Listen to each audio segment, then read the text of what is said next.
1989, a eleição da redemocratização. Só em 1989, os brasileiros voltaram a escolher diretamente um presidente depois de 27 anos. A eleição de 1989 foi disputada por 22 candidatos, até hoje um recorde. E também foi marcada pelos debates na TV, além de uma cobertura jornalística panfletária e tendenciosa. O favorito era Leonel Brizola, mas Fernando Collor, filiado a um partido nanico, empolgou o país em capas de revista como Caçador de Marajás. Collor introduziu as pesquisas qualitativas, técnica de sondagem da opinião pública que possibilita aproximar o discurso político do pensamento do eleitor. A eleição foi decidida no segundo turno, com Collor derrotando Lula, então apenas um desconhecido líder sindical do ABC paulista. 1994, eleição da era tucana. Em 1994, após o impeachment do ex-presidente Collor, a eleição tinha um favorito, Lula. Mas, meses antes da eleição, o governo Itamar Franco lançou o Plano Real, que controlou a inflação e melhorou a economia. A popularidade de Fernando Henrique Cardoso, do PSDB, o então ministro da Economia, disparou. Lula criticou o real, afundou nas pesquisas e FHC venceu a eleição no primeiro turno. Foi o início de 8 anos de hegemonia do PSDB. 1998, a eleição da primeira reeleição. Em 1997, foi aprovada a emenda da reeleição, com denúncias de compra de votos dentro do Congresso, abrindo um caminho para um presidente da República disputar no cargo a reeleição. E assim, FHC disputou e ganhou mais um mandato no primeiro turno, mais uma vez enfrentando Lula e agora aliado do antigo rival Leonel Brizola. Brizola chamava Lula de sapo barbudo e o PT de UDN de macacão, mas esqueceu divergências para combater o desmanche da era Vargas e as privatizações da era tucana. A eleição de 1998 introduziu as polêmicas urnas eletrônicas e também os comerciais de TV.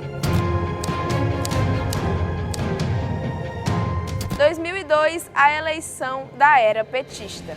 Lula chegou à eleição com uma nova imagem. Contratou Duda Mendonça como marqueteiro, passou a apoiar o Plano Real e nomeou o empresário como vice. A estratégia de Lula para acalmar o mercado deu certo. No final, Lula derrotou o candidato José Serra com 61% dos votos no segundo turno.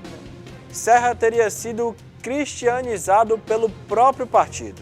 Ciro Gomes chegou a figurar em segundo lugar, mas afundou após uma série de declarações que repercutiram muito mal.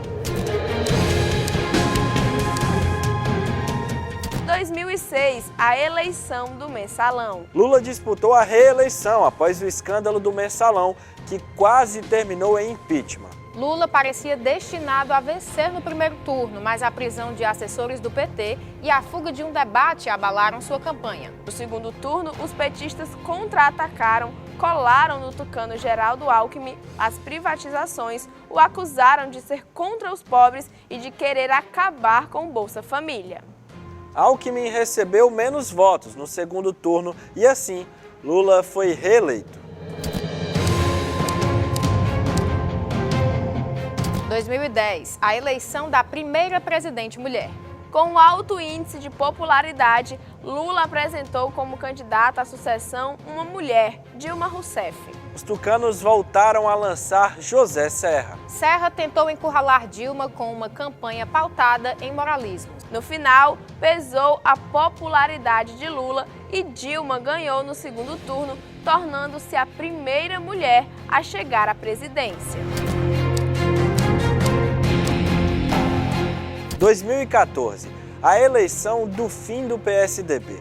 A eleição de 2014 foi marcada pelos surpreendentes protestos de abril de 2013 e por outra polarização entre PSDB e PT.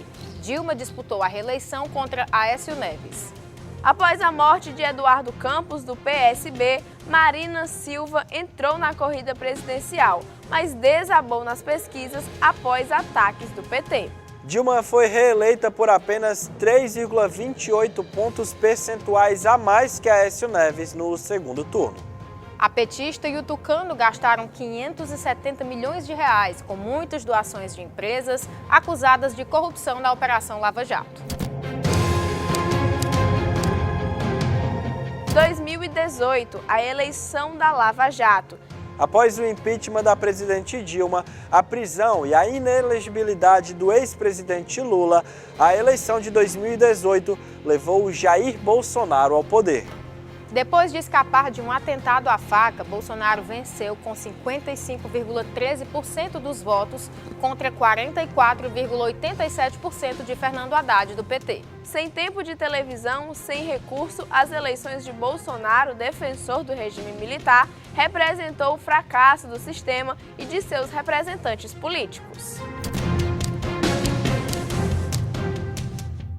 2022, a atual eleição. Os principais candidatos são o presidente Jair Bolsonaro, agora no PL, que disputa a reeleição, e o ex-presidente Lula, do PT, que busca um terceiro mandato após ser condenado, preso e agora estar livre depois do STF anular julgamentos de 3 instâncias do Poder Judiciário. Durante todo o primeiro turno, os institutos de pesquisa indicaram a vitória de Lula ainda no primeiro turno. E mantiveram Bolsonaro abaixo dos 40%. A estratégia do já ganhou acabou falhando. E agora, Lula e Bolsonaro terão um novo confronto nas urnas no próximo dia 30 de outubro.